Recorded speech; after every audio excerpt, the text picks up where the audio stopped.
Hello everyone! Welcome back to my channel. Mga kasulit, Team Kalingap. Ayan. Team Marathoners, shout out!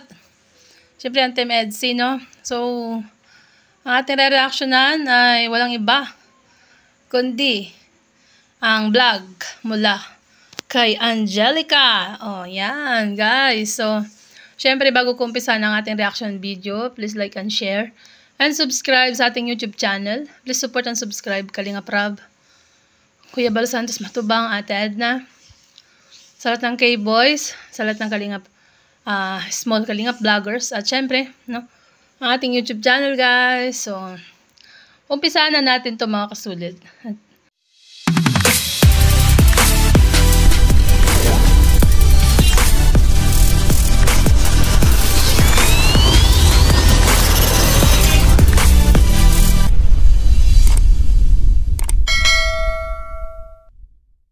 Medyo, ano to mga kasulid, no? Mag-ready kayo ng inyong mga panyo. Ayan. Angelica! Hi, Angelica! Kumusta? Happy New Year! Wow! Mukhang August na to Opo. Suman? Opo. Sino gumawa? Kunti lang din po yung ginawa po namin yun ay. Kasi? So, yan guys. Pagdating na Kalingap Rab, no, wala pa siyang, hindi niya alam na may, may dinadamdam si Angelica.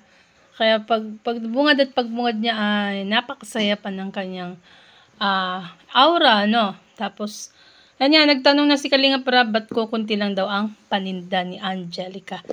Ayan, tuloy natin guys. Kasi wala pong medyo katulong po si mama sa paggawa din po ng kakanin. At wala po si papa. So kumusta naman yung, ba't wala si papa mo? Nagalis na po. Anong paano nagalis? May babae po siya. Ay! Yun lang. Yun ang nakakalungkot, ano?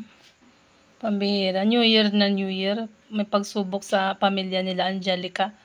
At ito nga ang pagsubok, ano? Napakalaking pagsubok na parang kahit ako, kahit ikaw na nanonood, pag ito naranasan mo, no? Talagang masakit. Lalo at New Year ngayon, guys, no? New Year. Tapos malalaman mo yung ganyang bagay. Ayan. Talagang nakakabigla. Pambihira naman. Ito ba?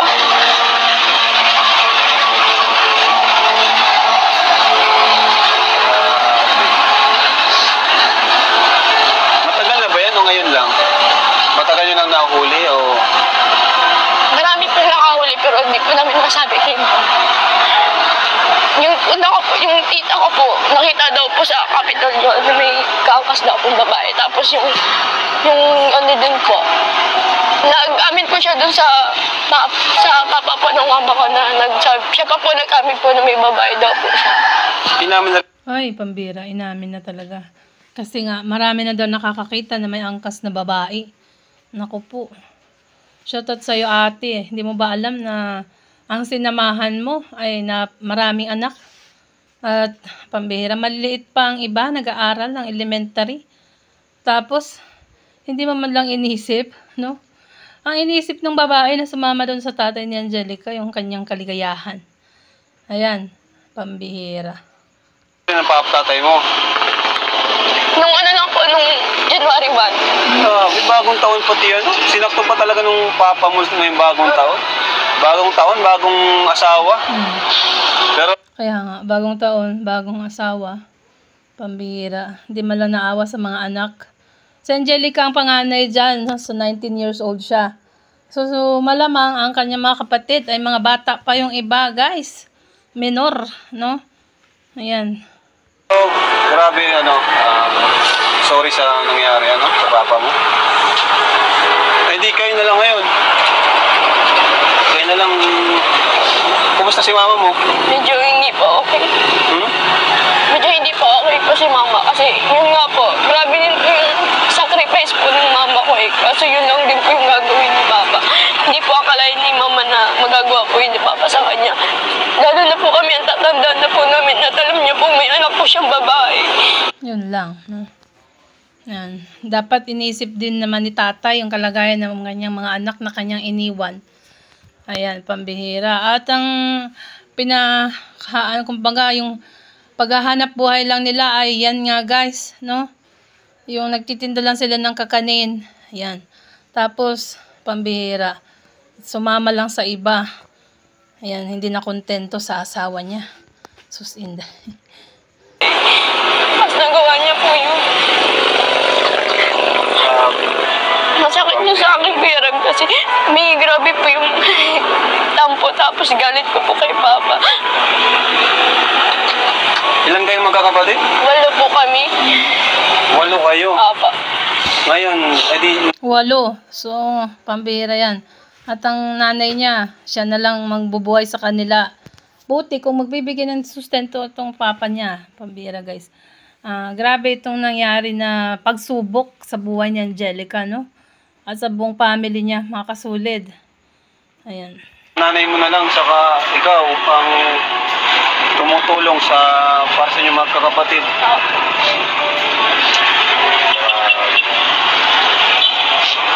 Hindi na po siya umuwi sa bahay ngayon. Ilang araw na siyang di umuwi? Mga 2 araw po. Sa tingin mo, babalik pa ba siya o ano? Hindi mo alam. Pero masama talaga yung loob mo sa kanya. Kung bumalik man siya, paano mo siya mapapatawad? Ako po alam. Wala. Kung babalik man, ay kikitain niya pa rin yung babae. Kalinga Prab. Ganun yun. Magkikita at magkikita pa rin sila. Yan na masama. Mahirap yan sa kalagayan ni Angelica na kung kunwari babalik ang tatay, kung ano mararamdaman, hindi niya masabi pa guys. Siguro kung nandyan ang tatay niya, yun, iisip niya kung ano sasabihin niya sa tatay niya. Ayan. Siyempre hindi maiwasan yung magalit, no? Kasi may ginawang katarantaduhan ng tatay. Naghanap ng ibang pambihira. Ikaw ba mismo nahuli mo o talaga nag-aamin siya sa Nag-aamin inyo? na po siya kay tatay po. Lahat po, ang dami na pong nakakaalam pero tinatago lang po. Unang-unang maapektuhan po dyan is yung mga anak. Lalo na po si Angelica, panganay pa man din siya. Ang dami niyang pangarap. Lahat ng ginagawa nito na Angelica para sa kanyang pamilya po ito. Pero ganun yung mangyayari. No? Lahat ng ginagawa niya, pangarap niya, magkabahay, para sa pamilya niya. So, ayan nga, no?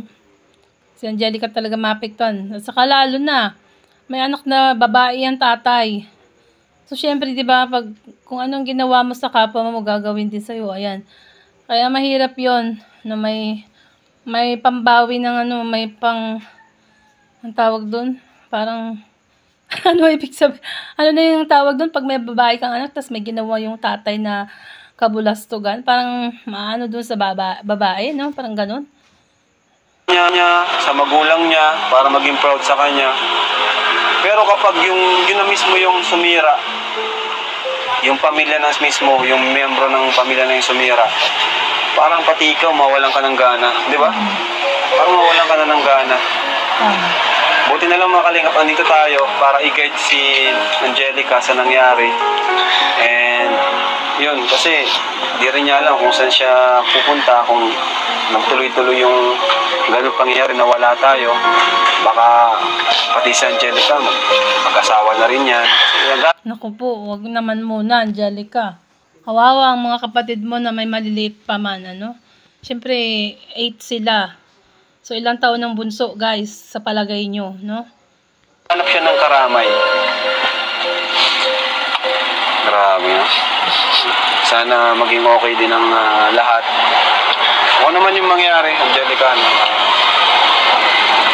mas tatagan mo pa, no? Isipin mo na lang para sa yung nanay, para sa yung kapatid. Yun na lang isipin mo. Para sa yung magulang at para sa yung kapatid. Ano sabi ni mama mo? Umiyak siya? May galit din po siya kay Papa Nanay. Kasi, grabe din po yung kasi Kuya Rab yung namin kay Papa. Grabe yung?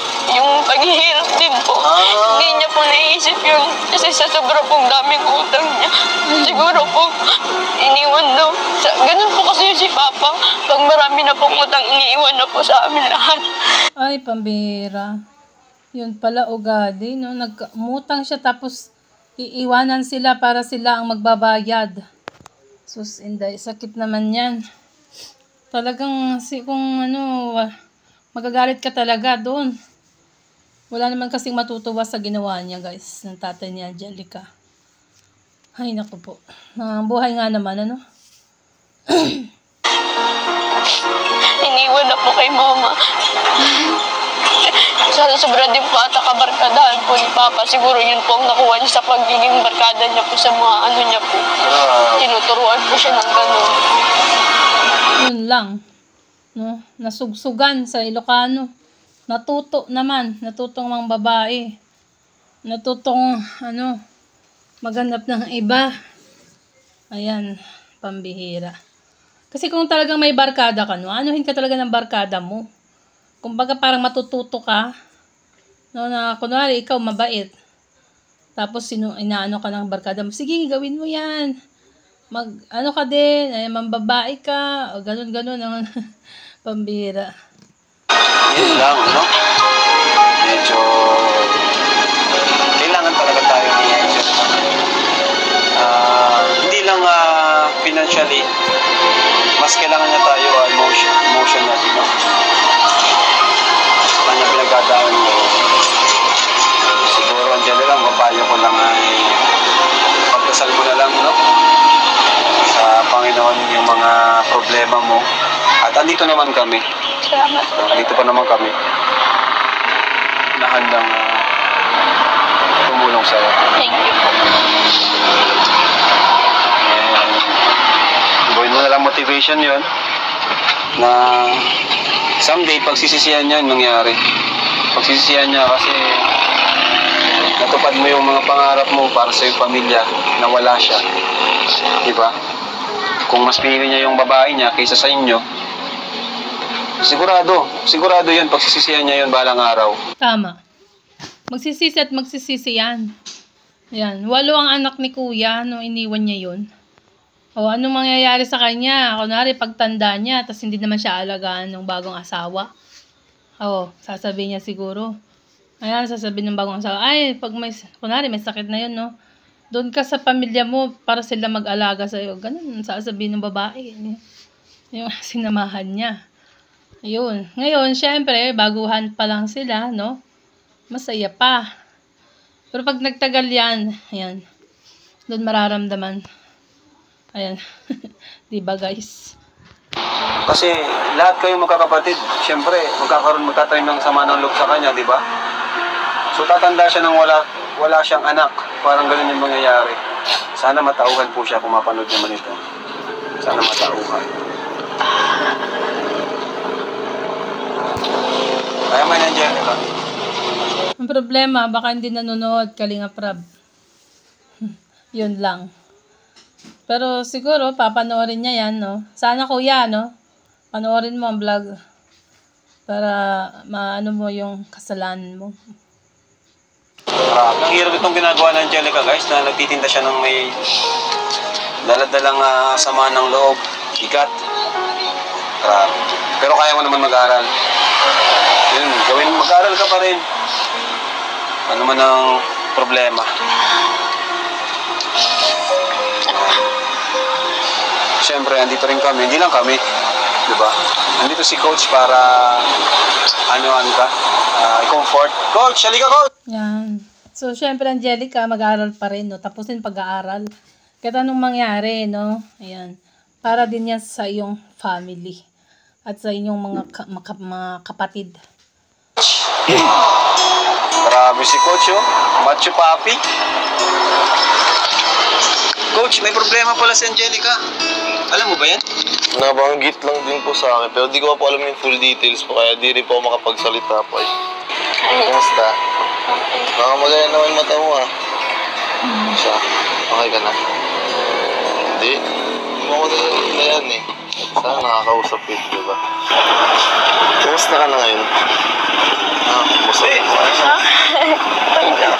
Sana. Grabe, ang sweet naman, no? Talagang pinahid ang luha ni Angelica, ni Coach. Yan, oh. Oh. So, talagang din si Coach, no? Nag-alala kay Angelica. Ayan. Wait lang, punasan ko lang. Ano na oh. Dami na. Ano na to? So, grabe. Okay na ako. Thank you.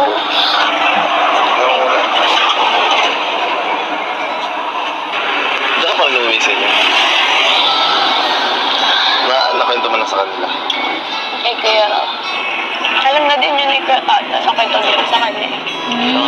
Naiiyak ka lang daw sa akin sabihin. Naiyak lang ako sabihin sa'yo eh. Hindi ko naman baga sa'yo. Andito man Siyempre, ako marami lagi. ka din problema. Ayaw Hindi Pati ako ako lang naman nag- yun. Sabi ko naman baga, willing naman ako lagi makinig sa'yo. Oo. Kapag may problem ka, Angelica, andyan naman si coach. No, na willing makinig. Ayan, pambihira. Lagi naman ako willing makipag-usap. Magsabi ka lang. Sabi ko baga, andito lang ako lagi. Alam ko naman yun, pero nahihiya lang ako yun. Okay lang. Pero next time, huwag ka na naman. Okay lang. Tsaka, okay lang. Thank you. Magkain ka na. Ulit ako, hindi ko na kakakain. Hindi ako. Siya. So, libre kita niyan, no? Pili ka. Hindi na okay lang. Kita, gusto mo. Tsaka, libre na kita.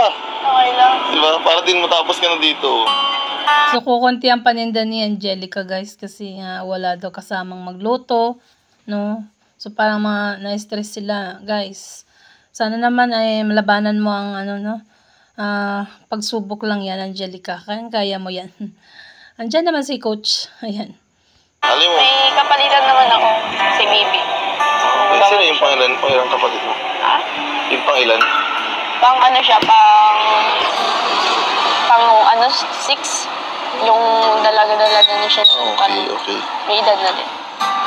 Pero yung mga pinagdadaan mo, alalahanin mo lang na andito ako, andito kami nila Kuya Tata, nila Kuya Rap, lahat andito kami na willing makinig and umunawa. Tsaka di ba mag-best tayo. Kailangan Tama. Mag-best daw sila. So, dapat sabihin mo kung ano ang problem mo kay coach. Para mabigyan ng solusyon, no? Kung may pagsubok, kung may ano man ngayon, no? Meron din yan, kapalit na kasiyahan, Angelica. Pero may isa, okay lang naman mag-share kasi kailangan natin magdamayan din. Kasi best tayo, best. Kaya best. Alam mo, Siya. Basta, tuloy mo lang muna yung school mo.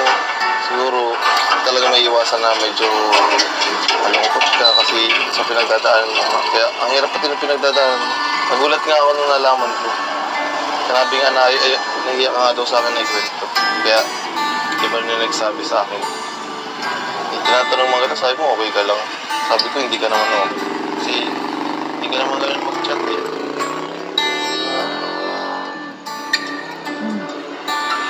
sorry. Hindi okay lang. Siguro nahiya lang, coach, kaya hindi siya nagsabi sa'yo ng, kanyang problem. At buti nga, nagkita kayo ng personal. At dyan nga, mas maganda pag personal talaga ang pag-uusap. Ayan. Sige lang, okay lang. Okay lang din Nakapagsalita mo. at least ngayon, nalaman din namin para kahit paano gumanda yung sa pakiramdam. Mayroon din kasi na laging tinatago lang ng tinatago eh. Pag yun talaga parang napuno na, yun, sasabog ka niya. Siguro kung hindi pa nag-bisita sila Kuya Rab, hindi lang nila malalaman tsaka di mo na sabihin sa kanila. Kaya sila Kuya Rab, pwede din natin yung lapitan kapag may mga problema, at bibigyan ng mga advice, advice na galing sa experience nila. Tama, ang tawag dito, Angelica, lapitan mo si Kalinga Prab. Kung may problem ka, sabihin ng totoo. O kahit kay coach, para matulungan. Huwag kimkimin kasi pag nakimkim yan, dito naman, ang susunod yung depression, di ba? Ayan. Kaya, okay din minsan makinig sa magiging ng advice sa mga kahit sa akin. Ako, dito lang ako lagi. Ha? Alam ko Dito lang ako naman. lagi. Thank you. So, yan ang payo ni coach kay, kay Angelica, guys. So, sana ay, mabigyan ng solusyon ang problem mo, Angelica, Sana maliwalas ng pag-iisip at ang puso dahil syempre nasaktan yan. So, mga kasulid, ayan. Support and subscribe kay Kalinga Prab, Kuya Bal Santos Matubang. Ate Edna at ang mga Kalingap K-Boys, ang Small Kalingap Vloggers, at syempre ang ating YouTube channel. Thank you, God bless. Sana po suportahan nyo din ang ating upload kay Angelica, no? Bye! God bless.